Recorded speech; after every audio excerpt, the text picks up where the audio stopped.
During the last 3 years, Russia has repaired and overhauled most of Soviet-era apartment buildings in Mariupol.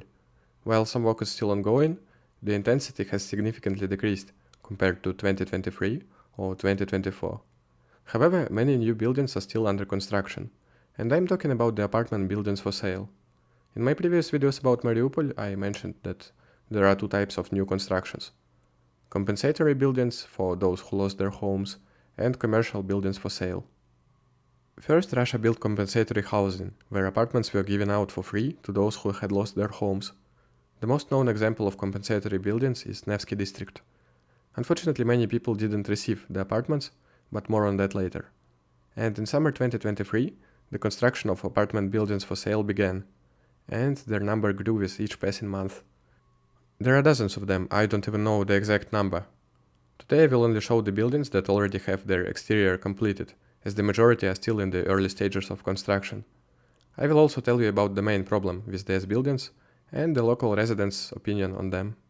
But first I want to remind you that you are my only sponsors and I'm making these videos because there are people who supporting me on Boosty. Unfortunately now I really need money, so if you want to help me you can send me a donation by the link in the description. So there are dozens of apartment buildings for sale being constructed, but the housing isn't affordable for most Mariupol residents. This is not just a problem for Mariupol, it's a problem for all of Russia. Housing prices are simply unaffordable without a 30-year mortgage. New apartments in Mariupol start at around 6 million rubles, roughly $70,000. However, these are the cheapest options.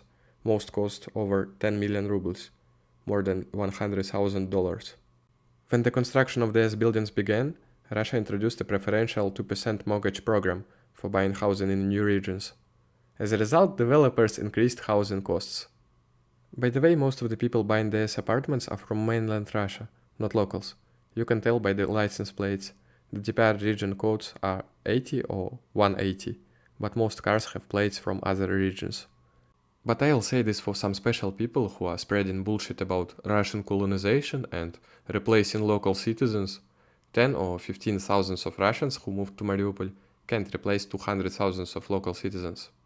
And of course I must mention that while many people who lost their homes during fightings were given apartments by Russia, many unfortunately weren't.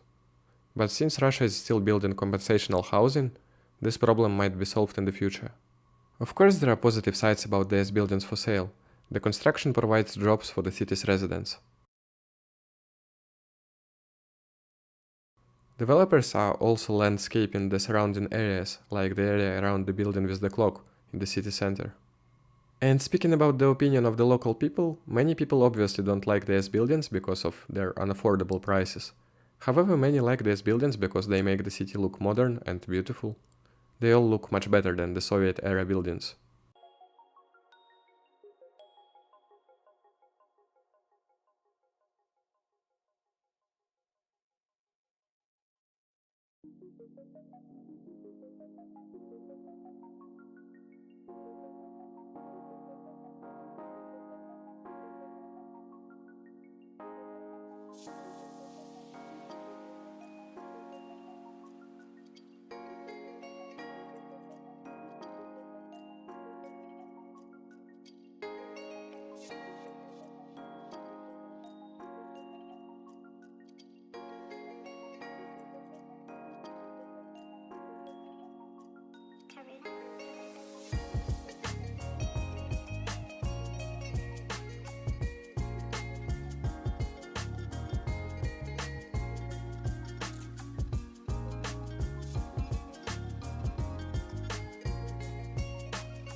I hope this video was interesting for you.